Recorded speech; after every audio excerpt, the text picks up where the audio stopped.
que esto lo vamos a lograr si estamos unidos, si logramos que 1 más 1 sea igual a 3. La doctora Carrió sabe de esto, sí, por supuesto que lo sabe. Ella está sucia como una papa. No sé, no sé. Educación primaria, secundaria, terciaria, universitaria y cuaternaria en lo posible en forma gradual. Pero somos sentimientos y tenemos seres humanos. Entonces a mí me ha dolido mucho.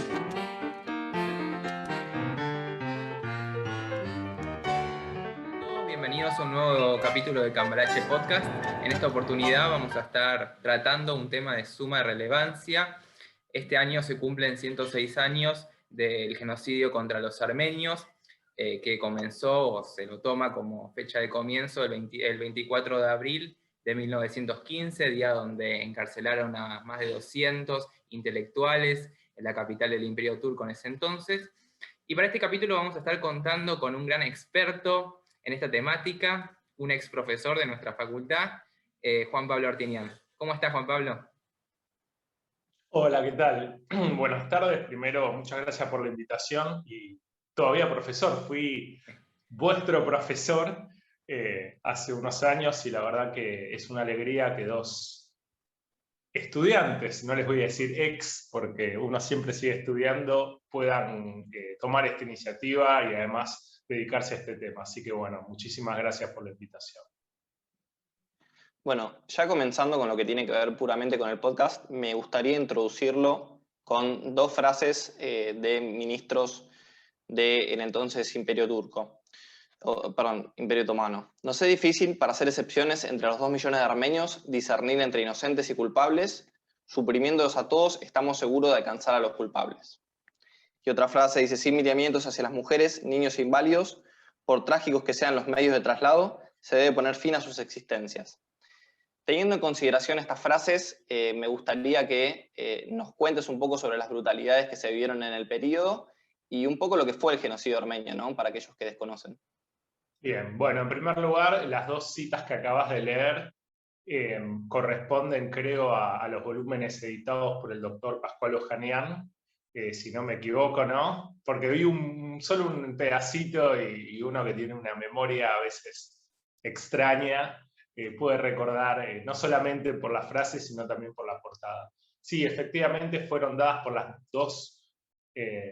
estas dos frases que señalás, una de ellas seguramente por Talat Pasha, ministro del Interior. Pasha es un título, Talat es el nombre, ministro del Interior del Imperio Otomano justamente en el periodo del genocidio armenio. Bien, el genocidio armenio, para ir primero a ciertas definiciones para los oyentes y todos los que están interesados en estos temas, es una cuestión relevante para la historia del siglo XX, pero también para el siglo XXI. ¿Por qué? Y por las siguientes razones. En primer lugar, yo quiero decir algunas razones generales sobre por qué es importante estudiar, recordar, analizar este genocidio y después ir directamente a lo que fue este genocidio, que fue el asesinato planificado, sistemático de más de 1 millón de personas, de armenios, que eran una minoría cristiana dentro del Imperio Turco Otomano, entre los años 1915 y 1923. Dicho esto, después vamos a desarrollar con más profundidad, pero esto es como para una definición bastante sucinta en torno a qué fue, quiénes fueron los perpetradores, quiénes las víctimas, dónde sucedió y cuándo, ¿no?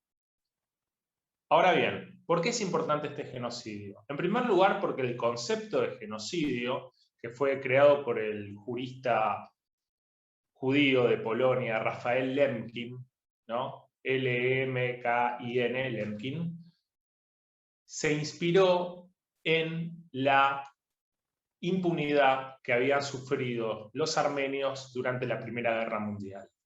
Él inventa este concepto, la primera vez que aparece la palabra genocidio publicada es en el año 1944, durante la Segunda Guerra Mundial, y este concepto justamente tiene como raíz, como inspiración, esta impunidad que habían sufrido, entre otros pueblos, los armenios a lo largo de la historia.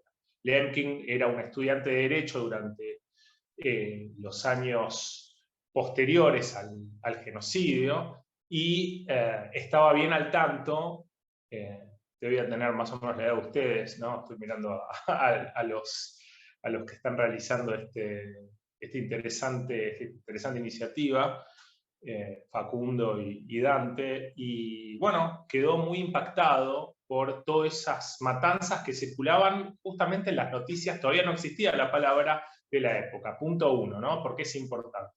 Punto 2, la primera vez que se utiliza el concepto de crímenes contra la humanidad fue justamente en mayo de 1915. Vos hablaste antes, Facundo, de abril como una fecha de conmemoración, ¿no? Como el inicio del genocidio. Sin embargo, es importante señalar que ya existía desde antes esta política sistemática. Se toma hoy en día esa fecha. Pero un segundo punto es justamente la noción de que por primera vez Inglaterra, Francia y Rusia condenan al Imperio Otomano por estos crímenes contra la humanidad en el contexto de la Gran Guerra, ¿no? Luego llamada Primera Guerra Mundial. Tercer elemento de por qué es importante analizar este genocidio es que existe una conexión histórica directa entre la impunidad del genocidio armenio durante la Primera Guerra Mundial y el subsecuente holocausto contra el pueblo judío en la Segunda Guerra. Y por último, si ustedes quieren, está la cuestión del presente en torno a la política sistemática y activa de negación por parte del Estado, que se benefició justamente de todos estos crímenes, no solamente de los asesinatos, sino también de los robos, de las expoliaciones y otros crímenes que sucedieron durante ese momento. Este genocidio, como les dije, sucedió en el marco de la Gran Guerra. Durante la Guerra Mundial, la Primera Guerra Mundial, Alemania y Turquía eran aliadas en contra de Inglaterra, Francia y Rusia. Ahora bien, ¿quiénes eran los armenios? ¿Quiénes son los armenios? Todavía existen, un pueblo muy antiguo, con miles de años de historia que van incluso a la antigüedad anterior al cristianismo, adoptan el cristianismo de forma temprana como religión de Estado en el siglo IV. Al mismo tiempo, en el siglo V, elaboran su propio alfabeto y es un pueblo que siempre estuvo en una situación de contacto entre Oriente y Occidente que la llevó justamente a estar en momentos con independencia, en otros momentos bajo la sujeción de distintos imperios. A partir del siglo XVI quedan subsumidos en tres imperios, los armenios, el imperio persa, el ruso y el otomano. En el imperio otomano, que justamente era uno de los imperios más importantes del mundo, un imperio donde habían distintos pueblos, estos eran, los armenios, un grupo, una minoría considerada de segunda categoría. ¿Por qué? Porque como pueblos que no pertenecían al grupo dominante, oficial, tenían derecho a vivir dentro del imperio, pero tenían que pagar más impuestos, no podían portar armas y su palabra no tenía valor justamente en las cortes otomanas. A partir del siglo XIX, para dar un contexto previo, el Imperio Otomano, que en el siglo XVI había llegado a su momento de máximo expansionismo, incluso hasta las puertas de Viena, empieza a entrar en declive por una serie de cuestiones que excederían esta charla. Ahora bien, en ese marco es que comienza una suerte de renacimiento cultural, artístico, de la comunidad armenia dentro del Imperio Otomano. Gran parte de los armenios vivían en el este del Imperio Otomano y se dedicaban a la producción agraria, a las artesanías, al comercio. Había también una minoría armenia muy importante en términos económicos, en términos culturales, en la capital del Imperio Otomano, hoy llamada Estambul, pero que era Constantinopla, ¿no? Su nombre fundada justamente por el emperador Constantino. Ahora bien, Estos armenios de élite, un papel preponderante en lo que era el comercio de larga distancia, en lo que era la producción manufacturera, incluso en actividades culturales como la difusión de ideas europeas. Desde las primeras óperas en el Imperio Otomano fueron introducidas por armenios, las primeras imprentas.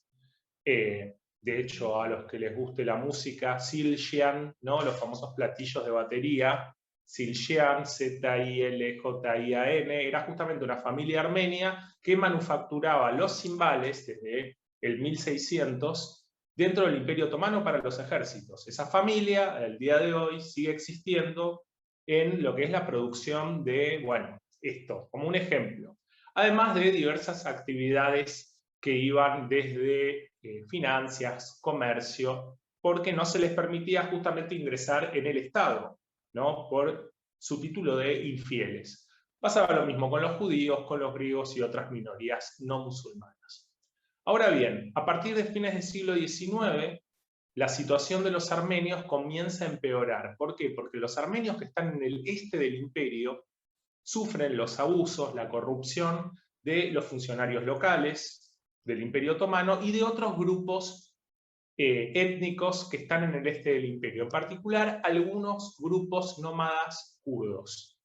Los armenios que viven ahí sufren abusos, las mujeres sufren, bueno, abducciones, hay robos, y ante la ineficacia y la inoperancia de los funcionarios locales, cada vez hay más pedidos por parte de la comunidad armenia de mayor protección, y empieza a darse esto que se denomina como la cuestión armenia dentro del Imperio Otomano. Esto es una minoría que reclama tener los mismos derechos en un sistema que era una teocracia, ¿no? El principal poder era el sultán. En ese contexto, para ir muy rápidamente, los armenios van a sufrir una serie de masacres entre 1894 y 1896 por quien era el sultán Abdul Hamid II. Estas masacres son anteriores al genocidio de 1915. Algunos autores lo ven como un protogenocidio. Otros dicen no, son masacres similares a los pogroms que habían sufrido los judíos en el Imperio Ruso también a fines del siglo XIX. Ahora bien, ¿qué es lo que sucede a partir de fines del siglo XIX, en particular en el año 1878? Esta situación de los armenios como minoría oprimida dentro del Imperio Otomano se torna un problema internacional. ¿Por qué? Porque hay un tratado, después de la derrota del Imperio Otomano contra Rusia, 1877, la guerra ruso-turca, donde vencen los rusos. En 1878, luego hay del Tratado de San Estefano entre Rusia y Turquía un nuevo tratado en Berlín por parte de las potencias, en particular Alemania e Inglaterra, en contra de una mayor influencia de Rusia en Asia Menor. Se establece en uno de los artículos de este Tratado de Berlín, el artículo 61, que todos los poderes europeos debían abrogarse la protección a los armenios. En los hechos eso no pasó, porque de hecho unos años después fueron estas masacres que te dije, entre 1894 y 1896, y lo que había era más que nada un interés de Inglaterra de mantener a Rusia alejada de esa zona de influencia. Esta es, si ustedes quieren, el núcleo del denominado, o de la denominada, cuestión armenia, que Dante y vos, Facundo, habían leído los documentos. ¿Cuál es el problema principal para las élites otomanas? Que un problema interno se había internacionalizado. ¿Cuál es el eje acá? Para ir muy rápidamente, el gobierno del sultán va a terminar a partir de 1908. No es que termina la figura del sultán, sino que el sultán queda relegado por el nuevo poder que asciende a partir de la revolución de 1908, donde se establece un nuevo sistema donde se incluye un parlamento y se les permite a las minorías formar parte incluso del ejército otomano. Ahora bien, ¿cuál era la promesa? Que Turquía iba a acercarse a una suerte de modernización, a ciertos ideales, si ustedes quieren, propios de fraternidad, igualdad. En los hechos eso no pasó, porque en 1909 hubo una contrarrevolución donde se dio otra masacre de armenios. Ahora bien, ¿cómo llegamos a los orígenes del genocidio? Para ir rápidamente. En 1913 se da un hecho que es fundamental. Ustedes recuerdan, en 1908 sube al poder un partido llamado Comité de Unión y Progreso, también denominados como los Jóvenes Turcos, ¿no?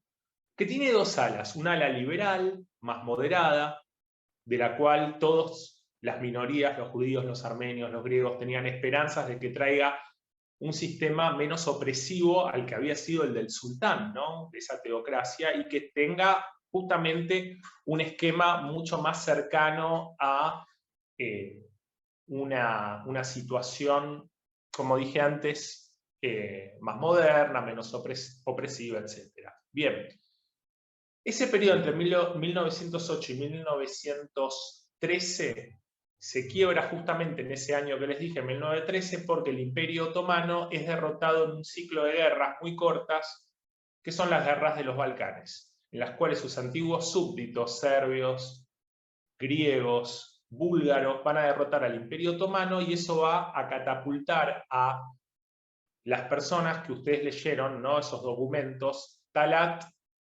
Enver y Cemal, DJEMAL, que es un triunvirato que mediante un golpe de Estado va a desplazar a el ala más moderada del Comité de Unión y Progreso y va a centralizar el poder, este sector mucho más radicalizado, mucho más nacionalista y xenófobo.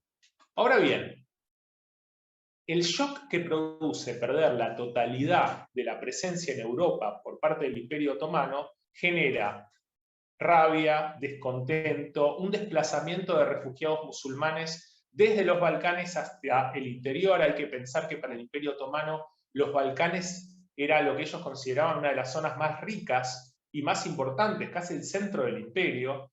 De hecho, los líderes, incluso el propio Talat, provenían de la zona de los Balcanes y se sentían muy choqueados por esta situación.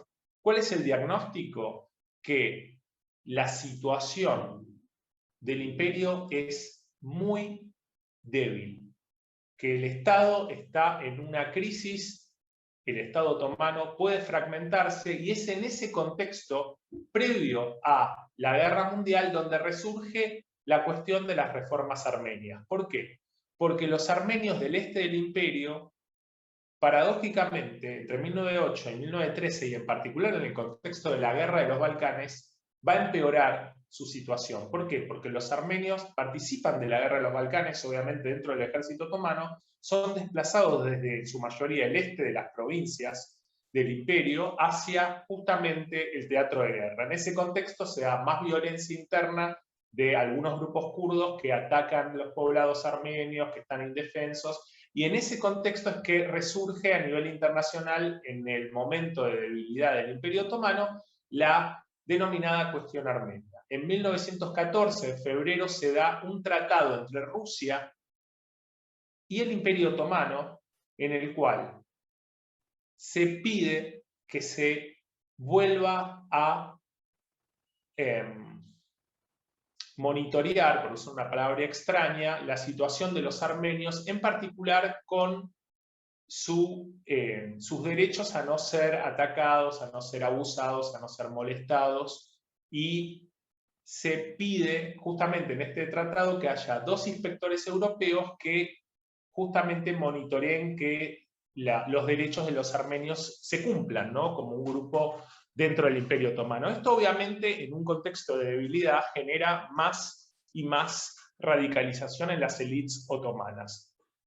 ¿Cuál es el diagnóstico entonces? Terminar con el denominado problema, así como hay un problema judío y una cuestión armenia en el Imperio Otomano, en particular para los jóvenes turcos que van a ingresar a la Primera Guerra Mundial justamente con el objetivo de terminar con todos los tratados internacionales y en particular con este que hunde sus raíces ya en 1878. ¿Se acuerdan que les dije el artículo 61 del Tratado de Berlín? Justamente a este acuerdo entre Rusia y el Imperio Otomano.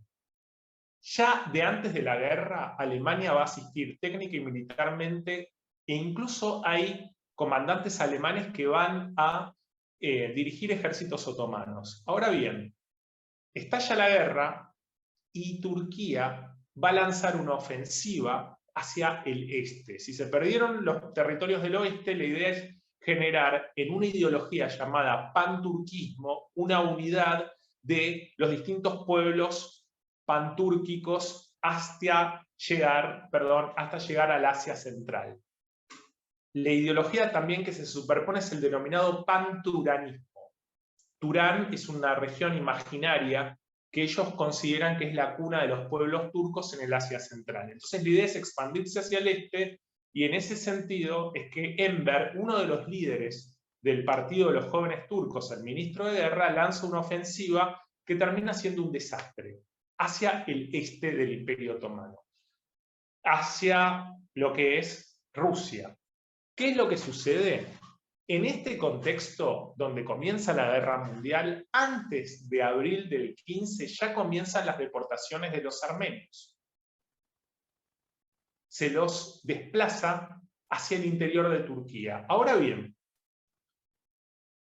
¿qué es y cómo podemos ver la interrelación entre una radicalización de este fenómeno de deportaciones hacia un esquema ya de exterminio?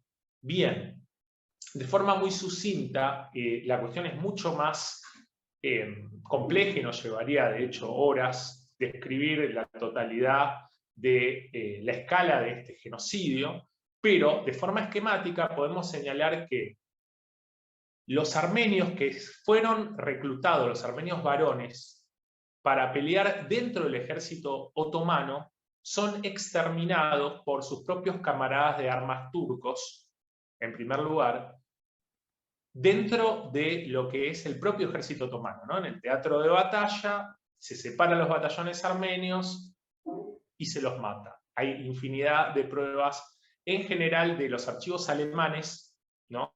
De los archivos austríacos y también ahora de los archivos otomanos, gracias a, esta es una pequeña digresión nota al pie, a la contribución de historiadores turcos que no niegan el genocidio armenio, que no son negacionistas.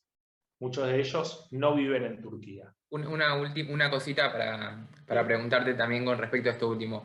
Vos entonces decís que Alemania en algún sentido fue un gran cómplice del genocidio. Mirá, y otra cosa, ya que estamos, y te pregunto un poco más en general, el gran desconocimiento de lo que estaba pasando en ese momento, y en los años venideros también después del genocidio, ¿crees entonces que tuvo un impacto muy fuerte en Alemania, como habías dicho, sobre todo con lo que pasó con Hitler? En algún sentido, ¿Hitler pensó que no iba a ser castigado como no fueron castigados los otomanos? Excelente pregunta la que planteas. De hecho, hay un libro que se llama Alemania y el genocidio armenio, de Bismarck a Hitler, donde justamente se explica cómo hay un conocimiento de la cuestión armenia previa incluso a la guerra mundial. Esto es un tema a decir. Segundo, con respecto al rol de Alemania, en el año 2015 hay un reconocimiento por parte de Alemania del genocidio. ¿Eso qué significa? Que si tu socio, tu aliado en la Primera Guerra Mundial reconoce que efectivamente lo que sucedió es un genocidio, bueno, sostener por parte de Turquía todavía esta postura negacionista es entre patética y ridícula, ¿no? Por usar dos términos sumamente diplomáticos. Ahora bien, hay conocimiento en torno al genocidio durante el momento mismo. De hecho, los propios cónsules diplomáticos alemanes dentro del Imperio Otomano saben lo que está sucediendo, y al mismo tiempo hay fotografías tomadas por los propios soldados alemanes de la deportación.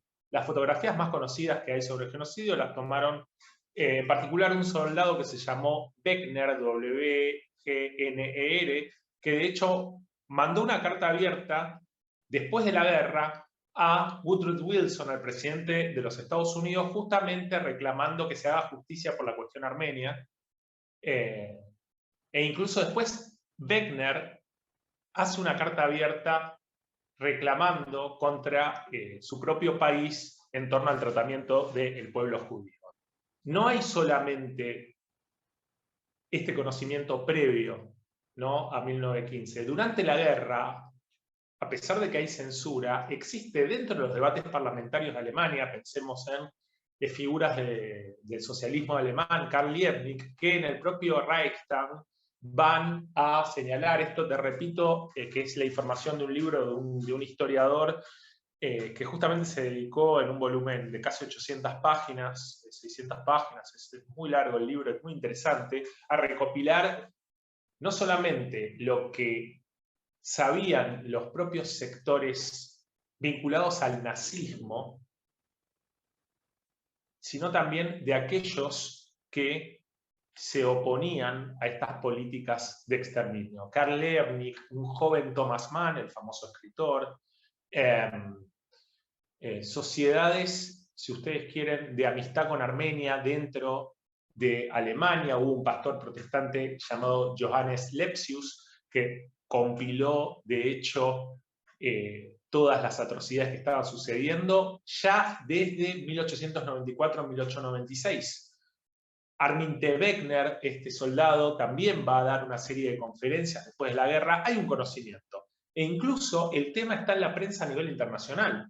Esto es como uno dice hoy en día la cuestión de Siria o la cuestión que ustedes elijan de asuntos internacionales en los cuales la portada del New York Times todos los días tenía un artículo referido a las masacres de armenios, incluso los diarios argentinos de la época, desde Nación, también los diarios franceses, y a pesar de la censura que regía en Alemania, producto de la guerra, hay información que circula en torno a este genocidio. Bien, dicho esta cuestión, sí hay un conocimiento y una justificación, y esto es lo que señala este libro, del genocidio como política en Alemania posterior a la Primera Guerra Mundial. Entonces, de hecho, el vicecónsul en la ciudad de Erzurum fue un señor llamado Richter, R-I-C-H-E, Richter, que luego formó parte, él fue vicecónsul en Erzurum durante la Gran Guerra y luego fue parte del Partido Nacional Socialista.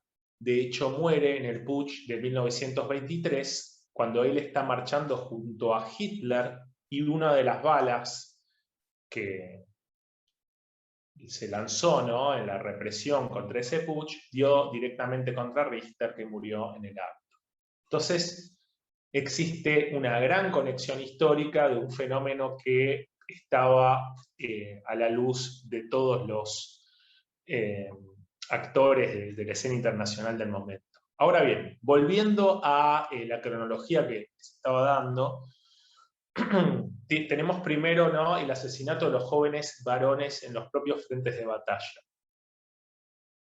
En este contexto es donde comienza una política de deportación, en particular en las provincias del este del Imperio Otomano, donde había mayor cantidad de población armenia. ¿Por qué? Porque justamente el objetivo político de Talat, como vos dijiste bien, Dante y Facundo, que leyeron, es terminar con la cuestión armenia exterminando a los armenios. ¿Qué quiere decir esto? Que estos grupos del interior del imperio que están en una situación que a los ojos de esas élites significan un peligro para el Estado, deben ser exterminadas. ¿Cómo? A partir de un mecanismo de deportaciones letales. ¿Qué quiere decir esto? Que, en primer lugar, se va a constituir un grupo llamado la Organización Especial. El propio Partido de los Jóvenes Turcos va a vaciar de las distintas cárceles de las ciudades del imperio a los elementos más psicópatas, asesinos. ¿Para qué? Para conformar un grupo a los efectos de exterminar a los armenios que están siendo deportados. Punto 1. Esto se hace directamente desde las indicaciones de Talat. Talat se había formado como, y sus primeros trabajos eran como una persona a cargo del telégrafo. Entonces él se manejaba incluso con un telégrafo desde su casa. Y hay un libro de un historiador turco que se llama Taner Acham. Hay una traducción de uno de sus libros al español que se llama Un acto vergonzoso, el genocidio armenio y la cuestión de la responsabilidad turca. Pero uno de sus últimos libros se llama Killing Orders, órdenes asesinas, y analiza los telegramas de Talat, justamente indicando las deportaciones y el exterminio de la población armenia. Ahora bien, los armenios del este del imperio son deportados justamente en lo que ustedes podrían ver como era el núcleo de esas zonas donde se iban a implementar estas reformas armenias. Apenas inicia la guerra, los propios ya a fines de 1914 se va a anular todos los tratados internacionales, incluido ese que les señalé antes. ¿Cuál es el objetivo ahora? Vaciar a todas las poblaciones armenias del imperio. En primer lugar, las del este, donde hay un núcleo mayoritario de armenios, en regiones como Van, Bitlis, Van con B corta, Bitlis con B larga, todos estos lugares donde se iban a implementar esas reformas, rápidamente se decide deportarlas con el tercer ejército otomano que está a cargo, con la gendarmería otomana y con la organización especial, que son los que coordinan y realizan estas labores de deportación forzosa.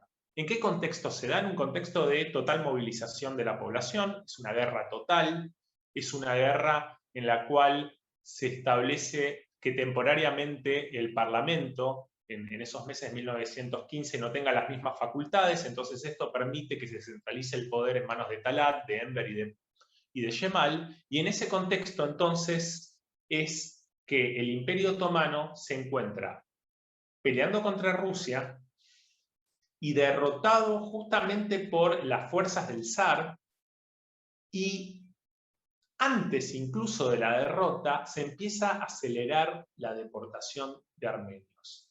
Muchos de los armenios que son deportados de estas provincias del este del Imperio Otomano son asesinados in situ, al salir incluso pocos kilómetros del pueblo de donde vivían. ¿Cómo era el procedimiento de la deportación? Llegaba el pregonero del pueblo y decía que todos los armenios tenían que, generalmente había un barrio armenio, ¿no?, abandonar sus casas y tenían que irse a un destino que no conocían. ¿Por qué? Por orden del gobierno, al ser separados, ¿no?, los pocos varones que quedaban. Recuerden, todos los varones son forzados a ir al ejército, ¿no? El país está en guerra, el ejército otomano tiene en sus filas griegos, armenios, turcos. Bien, los jóvenes ya han sido separados y asesinados. Ahora bien,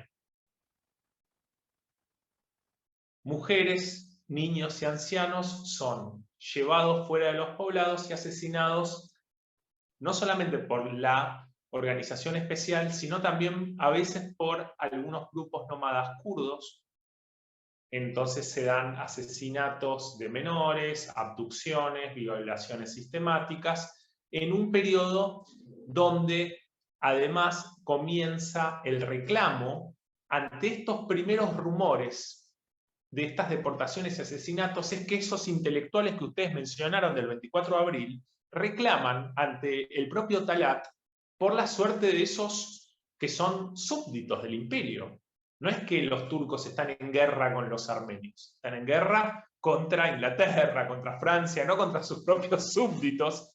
Y en ese sentido, entonces, es que en abril se secuestran a líderes intelectuales, religiosos e incluso políticos, 2 parlamentarios armenios del Imperio Otomano, después podemos ahondar sobre eso, que también van a ser secuestrados y luego asesinados por su propio Estado en esos años. Ahora bien, es en ese contexto en el cual se acabó con aquellos que podían generar una resistencia física, los varones.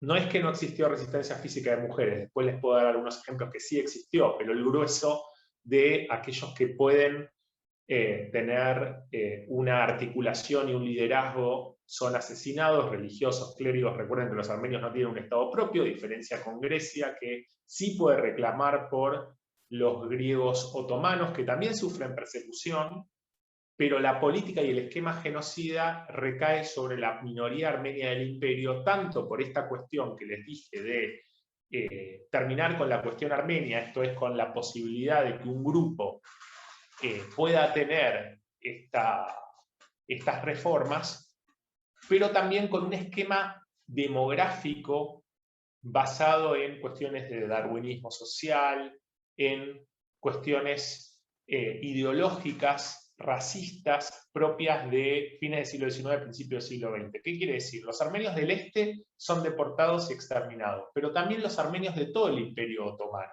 los que están en el oeste, los que están en el centro, van a ser trasladados, muchos de ellos en ferrocarriles atestados, ¿no?, de gente, y se los va a trasladar también en caravanas, a pie, hacia campos de concentración en el desierto de lo que actualmente es Siria, en una zona que se llamó Der Zor, Zor con Z. Allí fueron muchos de ellos asesinados en las caravanas, muchos murieron de sed, de hambre, de enfermedades, y este esquema general de deportaciones letales y de genocidio finalizaba en esta especie de Treblinka a cielo abierto. Treblinka es un famoso campo de concentración contra los judíos en la Segunda Guerra Mundial, en los desiertos de Siria. ¿Qué sucedía? Que una de las estipulaciones de las políticas demográficas de Talat y de Enver era que no más del 5 al 10% de cualquier minoría debía residir en el imperio. ¿Esto qué quiere decir? Que una vez que había más del 5 o 10% de cualquier tipo de minoría, había que hacer algo para solucionar y que no superase esa cifra.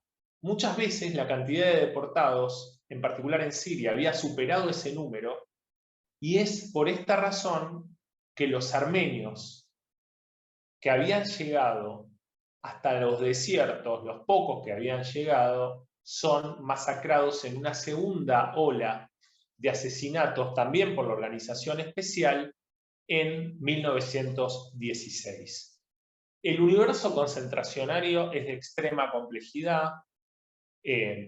Podemos hablar también de actos de resistencia, me parece que, o por lo menos como trato de abordar yo la cuestión del genocidio, hay un desbalance de poder entre el Estado como perpetrador y las víctimas, que no dejan de ser víctimas, ¿no?, en términos legales, pero no significa que no sean sujetos que pueden accionar en la historia, no tienen el mismo poder, pero pueden resistir. Pasó durante el Holocausto, gueto de Varsovia, pasa durante Camboya, pasa durante Ruanda, y también pasó durante el genocidio armenio. Muchas formas de resistencia son desarticuladas, son poco eficaces. El caso de Van es una de ellas, donde la gente resiste con armas muy rudimentarias, y ante el avance de los rusos se logran salvar. La otra famosa es en una región ya alejado del este del imperio, Musadag, donde son salvados los armenios por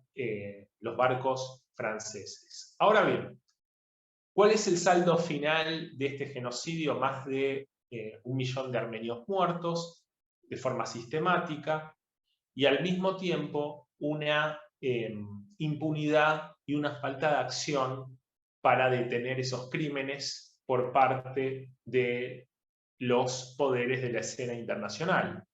Ahora bien, la guerra termina en 1918. En 1917, Talat pasa a ser gran visir ¿no? Una de las más altos rangos dentro del imperio. Y los armenios, como el propio Talat va a señalar, dejan de ser una cuestión. El propio Talat, en un telegrama, le va a decir a los alemanes: la cuestión armenia ya no existe más.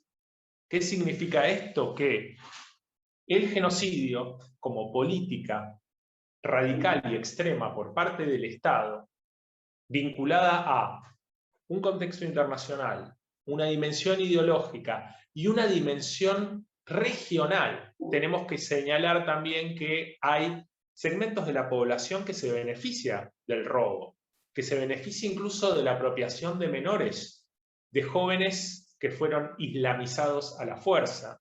Existe un importante y muy interesante documental que se llama Los tatuajes de la abuela, que aborda justamente la dimensión de género, un tema tabú, poco estudiado, pero que invita a la reflexión y a la memoria, que es la dimensión de género en los genocidios en general y el genocidio armenio en particular. Ahora bien, termina la guerra, 1918, se esperaba que los aliados generen un cumplimiento de su promesa de mayo de 1915 de llevar justicia ante estos nuevos crímenes contra la humanidad referidos justamente a las masacres de armenios.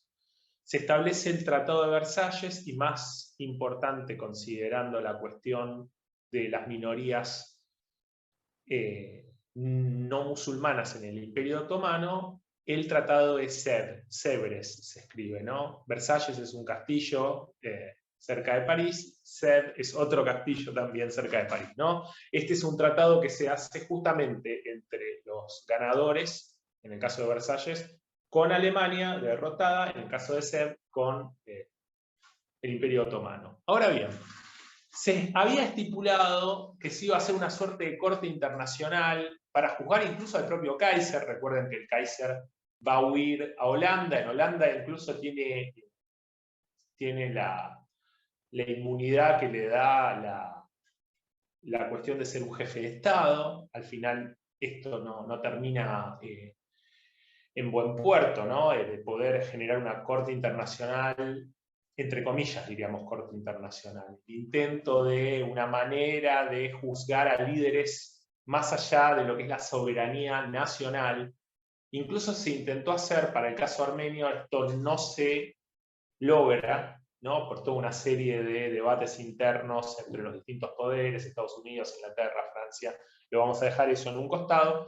Se intenta luego llevar a cabo cortes motorizadas por los británicos y finalmente lo que se termina estableciendo en este periodo de posguerra son cortes en Turquía, marciales otomanas.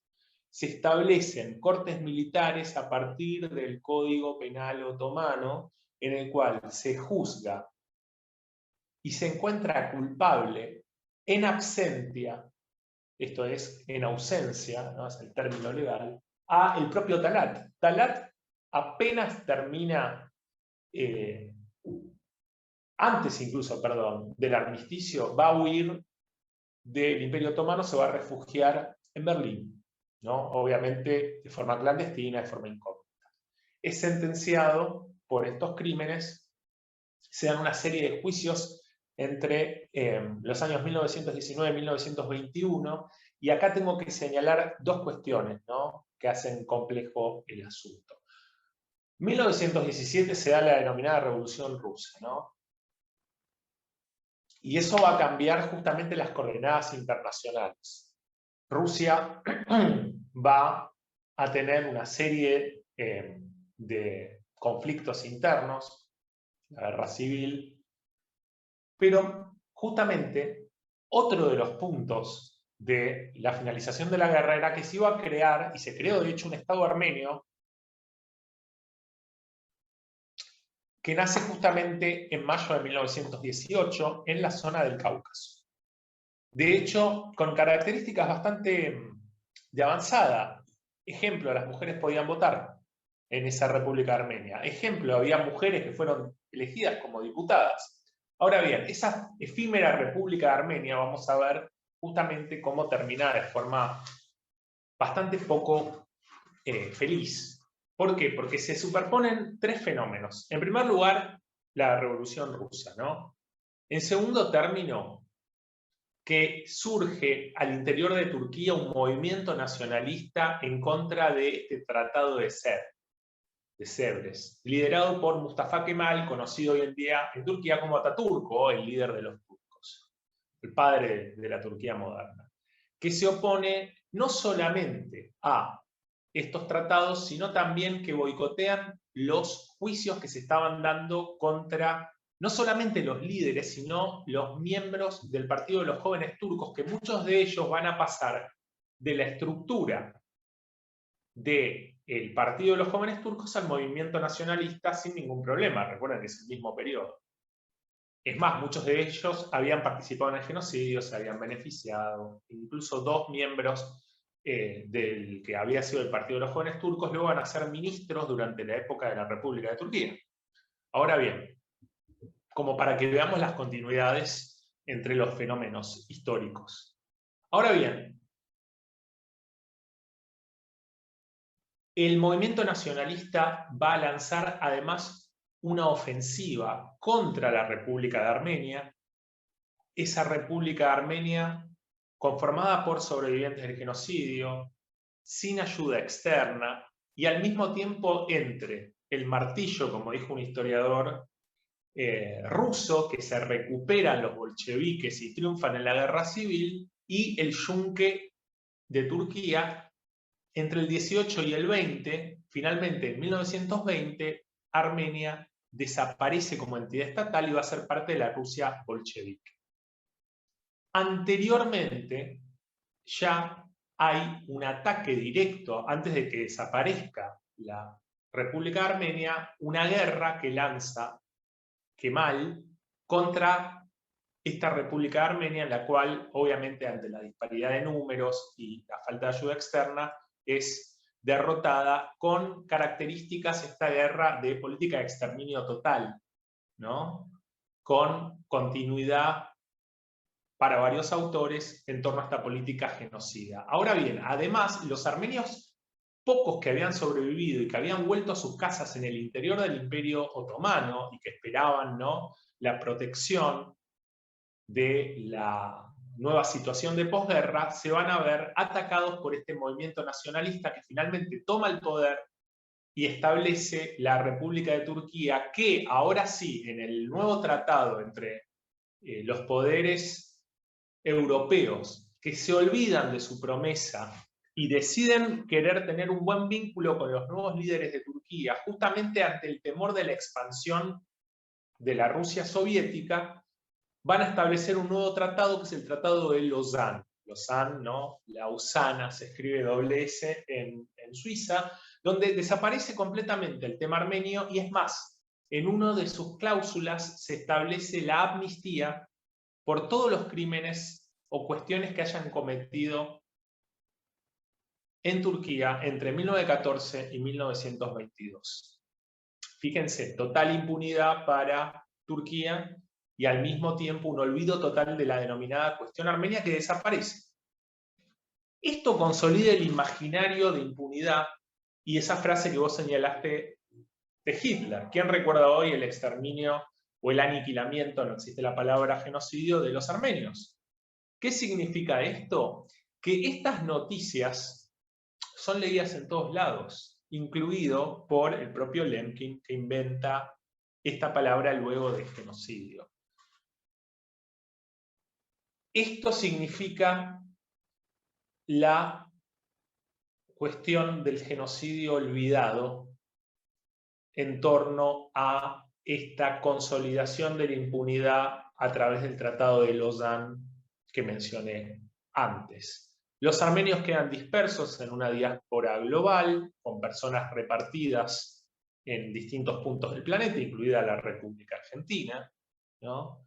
Estamos hablando de la época de los gobiernos radicales, ¿no?, donde arriban muchos de estos refugiados que incluso venían de la última oleada genocida del año 22 y que encuentran un refugio en nuestro país. Un país abierto, un país con posibilidades, incluso para gente que llegó huérfana, sin conocer el idioma, sin conocer el alfabeto.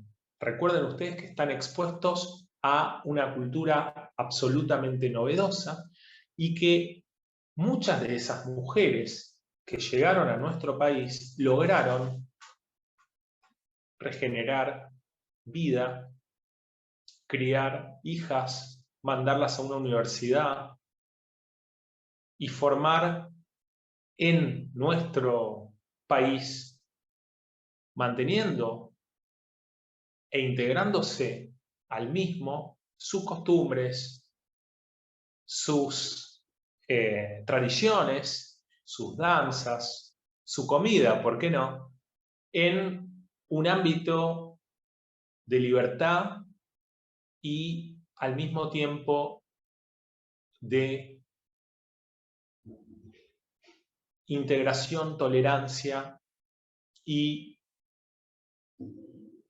futuro, progreso, como era esa Argentina de hace 100 años, ¿no? Que a veces cuesta uno tener presente, pero que en los hechos era una promesa de una mejor vida para miles de refugiados de todos los rincones del mundo. ¿Cómo crees que impactó todo el genocidio, digamos, para la cultura armenia, de lo que queda del siglo XX después de eso, e incluso para el Estado actual armenio, y para todos los armenios que están, digamos, exiliados por todo el mundo, ¿no? Bien, Y, no, es no una sé si Dante pregunta... quería... Sí. Agregar Sí. para que ya contaste todos de una, ¿qué consecuencias crees que tiene el negacionismo turco en la actualidad sobre la cuestión de la memoria y qué importancia tiene la cuestión de la memoria, justamente como decía Facu, sobre la identidad de la diáspora armenia y sus descendientes, ¿no? Bien, voy a tratar de hacer una intersección entre las dos preguntas. En primer lugar, hay muchísimos estudios hechos sobre la relación de memoria y trauma, desde cuestiones psicológicas, pero también en las formas de representación, en los genocidios en general e incluso en el genocidio armenio en particular. Es importante destacar que el genocidio armenio es el segundo estudio de genocidio con más producción bibliográfica después del Holocausto. O sea que esta idea del genocidio olvidado ya tendríamos que empezar a... Eso lo podríamos haber dicho hace 20, 30 años atrás. Hoy en día hay una gran y profusa producción historiográfica de historiadores, antropólogos, personas vinculadas a las ciencias políticas, a las relaciones internacionales, a la psicología. Y en ese punto, entonces, hay distintas disciplinas que abordan estos temas que ustedes señalaron. Desde los estudios culturales, hay muchísimo escrito sobre la producción artística, desde la poesía, el cine, la literatura, que abordan estos temas, la cuestión de la historia oral, y sí, hay distintas maneras de estudiar este fenómeno y el impacto que tiene. En los casos, obviamente, más duros, se tiene esta cuestión del silencio, ¿no? De una primera generación que decide guardar ese dolor por pudor y no transmitirlo a la siguiente. Otros pueden ver una cuestión de transmisión o una resiliencia, ¿no? Este término tan en boga, en la cual justamente se articulan formas de resistencia a partir de la memoria. Incluso durante el propio genocidio hay testimonios. Yo tuve la suerte hace muchos años de entrevistar a sobrevivientes acá en nuestro país, en particular en su mayoría mujeres, en los cuales hay una voluntad de contar, de transmitir, incluso en el momento mismo, ¿no? Y hay testimonios que en las propias caravanas las madres le dicen a los hijos: si yo me muero, acordate que esto que pasó, es importante transmitirlo, saberlo, conocerlo, escribirlo. Entonces existen mecanismos de resistencia a partir de la memoria. Pensamos siempre en la resistencia de forma heroica, ¿no? El gueto de Varsovia, o esto que les dije antes en Van o en Musadag, ¿no? Por los casos armenios, pero también recordar, transmitir, es un mecanismo o una forma de resistencia. Sí, hay un impacto duro, hay un impacto que también se puede ver como una larga búsqueda de justicia y reparación. Este es quizás un movimiento en pos de la justicia de los más largos de la historia. Nosotros podríamos enmarcarlo en procesos de violencia y trauma a nivel global, como por ejemplo la esclavitud, ¿no? Durante largos siglos, el Holocausto y también el genocidio armenio. Bueno, esto también podría pensarse justamente desde una larga historia de que hoy yo pueda hablar con ustedes y que ustedes conozcan del tema y que Dante tenga un libro y que Facundo haga preguntas pertinentes y Dante vos también, en base seguramente a lecturas y a ideas. Esto nos permite a nosotros pensar que hay una posibilidad de las víctimas y las descendientes de esas víctimas de actuar, de resistir, de reclamar, de pedir, siempre desde un marco pacífico, desde un marco de conocimiento, del diálogo y en un puente con la sociedad civil de Turquía. Esto es importante destacar.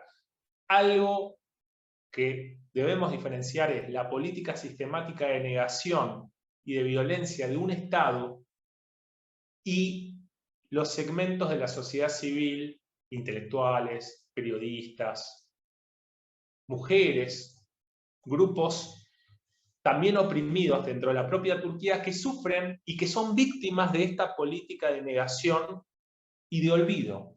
Ellos se ven privados de conocer la historia de sus hermanas, hermanos, vecinos que vivían en ese mismo lugar. Es en ese largo camino del diálogo, de la reparación y de la justicia, donde todos se verían beneficiados, con excepción obviamente de aquellos que habían sacado provecho de esta política, no solamente de exterminio, sino también de robo. Multipliquen la cantidad de bienes por cientos de miles, de casas, de, bueno, aquellos armenios de élite que quizás tenían una fábrica o tenían un importante hotel, y que de un día para el otro pierden todo porque se ven expropiados por la denominada ley de confiscación de bienes por parte del Estado, ¿no? De la ley de propiedades abandonadas, que señala que justamente estas personas que se han ido, no están, no pueden reclamar sus bienes y eso pasa obviamente al Estado. Paradójicamente, con eso que se le robó a los armenios, se financió el propio Estado otomano el exterminio de los armenios. En otras palabras, se robaba a los armenios, con ese dinero que se les robaba, se le pagaba quizás a miembros de la organización especial para matar a otros armenios en una caravana, ¿no?, más alejada. ¿Me explico?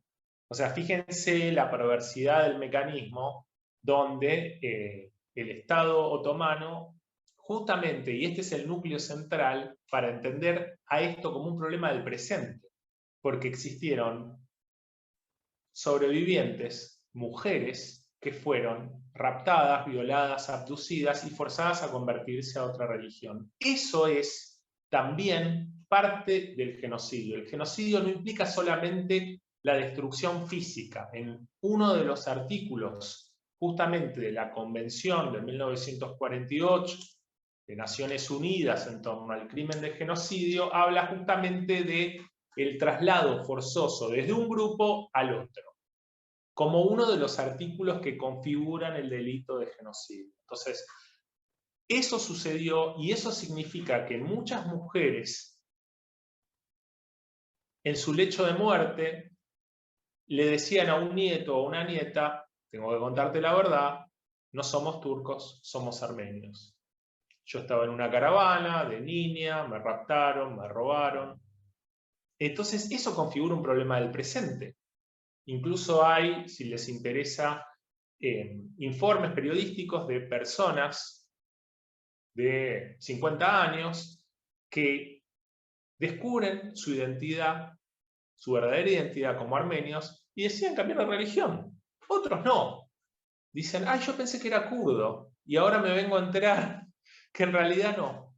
Y lo más paradójico de todo es que el Estado otomano compiló quiénes eran deportados. Talat mismo en sus telegramas pregunta a un gobernador de una región, dígame, origen social, región del armenio en que proviene esa caravana, ¿dónde va a ser enviado? Hay una política sistemática del Estado en torno a la deportación, al exterminio, porque esto configura un acto criminal en términos políticos, a nivel, obviamente, estatal. Bueno, muchísimas gracias Juan Pablo No, por favor. por este tiempo, por estas reflexiones tan interesantes y por toda la información que nos dijiste en este podcast. Les agradecemos a todos por escucharnos en esta oportunidad y de vuelta, muchísimas gracias por participar. Y nada, espero que nos sigan escuchando en las próximas ediciones. Muchas gracias a todos y nos vemos. Gracias.